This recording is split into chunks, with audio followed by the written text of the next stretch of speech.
Bring in our political analysts, Republican Garrett Mason and Democrat Betsy Sweet. Thanks for sticking with us tonight. Absolutely. Yeah, it's been a long one, but we're here. We're here. On the Republican side, of course, former President Donald Trump, a resounding win for him over former UN Ambassador Nikki Haley. Are you surprised by that, despite Haley's attempts to pull in those unenrolled voters, Garrett? No, but I do think it was a valiant attempt for her to come to Maine. I think that's always respected, and I think you probably saw a little boost from that. I think, we talked about this throughout the night, but I think you're going to find that independents grabbed a ballot and they voted for Nikki Haley.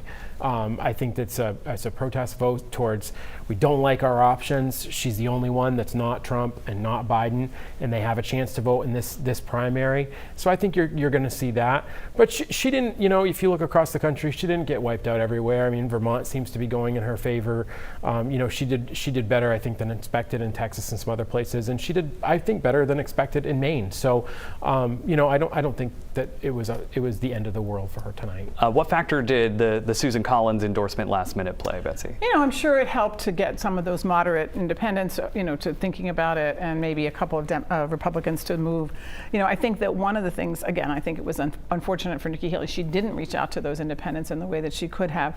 I also think that in addition to saying we don't like any of the above, I think there was a lot of Democrats who said the last thing we want is a race against Trump, the chance that he might be president. So I think they're not Democrats, independents who said, anybody but Trump, we got to go over and do that. So I think that was just a driver as well. So otherwise, it was people just didn't turn out to the polls at all, because which we saw as well. Right. We saw that it was pretty low turnout on both sides. I want to quickly talk about that open house seat in South Portland. Matthew Beck, the Democrat there, holding on to the seat for Democrats with 74% of the vote. Betsy, it kind of was what it was. It right? was what it was. And, I think that Lois Reckett, whom he was replacing, was such a venerated and beloved legislator, and Matt follows in her footsteps. He's a very strong progressive Democrat. He's a union Democrat. So it's not surprising. And neither of the independents who were running in that race had the resources to go up against him. Garrett.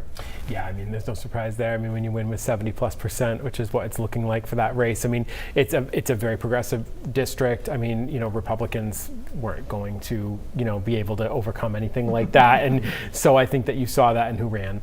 Yeah. But I will say this. The new representative has a lot of work, because it's the last couple of weeks of session, and they're going to have to get caught up pretty quick. Fire hose. Indeed. Real quick, just what major issue will get voters to the polls in June and November, Betsy? Abortion and reproductive choice. Garrett. I think it's going to be a lot of immigration. All right, Garrett Mason, Betsy Sweet, thanks so much.